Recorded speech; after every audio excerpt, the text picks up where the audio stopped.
আসসালামু আলাইকুম ওয়া রাহমাতুল্লাহি ওয়া বারাকাতুহু। কুরআনের বিভিন্ন অধ্যায়ের সূরা তেলাওয়াতের আধ্যাত্মিক উপকারিতা এবং ফজিলত সম্পর্কে আলোচনা করা হলো। সূরা আল ফাতিহা, এটি 100 বার তেলাওয়াতের পর যে কোনো দোয়া করলে তা কবুল হয়। সূরা আল বাকারা, এটি তেলাওয়াতের ফলে শয়তান ঘর থেকে পালিয়ে যায়। আয়াতুল কুরসি, এটি পাঠ করলে দরিদ্র বা অভাব দূর হয়। সূরা আল কাহাফ, নিয়মিত তেলাওয়াত করলে দাজ্জালের ফিতনা থেকে সুরক্ষিত থাকা যায়। সূরা আল মুলুক, এটি প্রতি রাতে পাঠ করলে কবরের আযাব থেকে রক্ষা পাওয়া যাবে। সূরা আল ফালাক ও সূরা আল নাস, জিন, শয়তান এবং হিংসুকদের অনিষ্ট থেকে সুরক্ষা প্রদান করে। সূরা আদ দুখান, এটি পাঠ করলে অসুবিধা দূর হয়।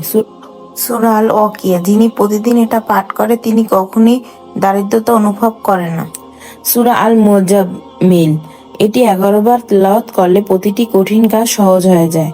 সূরা আল তাকাসুর, এটি 300 বার তেলাওয়াত করলে দ্রুত ঋণ পরিশোধ হয়। সূরা আল আসর, এটি পাঠ করলে দুশ্চিন্তা বা দুঃখ দূর হয়। সূরা ইয়াসিন, প্রতি শুক্রবার পিতামাতার কবরের কাছে তেলাওয়াত করলে এর অক্ষরের সংখ্যার সমান গুনাহ মাফ হয়। সূরা আল হুজরাতি, এটি পাঠ করে ফু দিয়ে জল পান করলে ঘরে বরকত লাভ হয়। সূরা আল কদর, যে সকাল সন্ধ্যা পাঠ করে আল্লাহ তার সম্মান বৃদ্ধি করে দেয়। সূরা আল কাসার, এটি তেলাওয়াতে নিঃসন্তান ব্যক্তি সন্তান লাভ করে। সূরা আল ইখলাস, এটি কুরআনের 1/3 সমতুল্য হিসেবে বিবেচিত হয়। সূরা আল জালজালাহ, এটি কুরআনের অর্ধেক অংশের সমতুল্য বলে বিবেচিত হয়। সূরা আল কাফেরুন, এটি কুরআনের 1/4 সমতুল্য বলে বিবেচিত হয়। Please like, share, comment.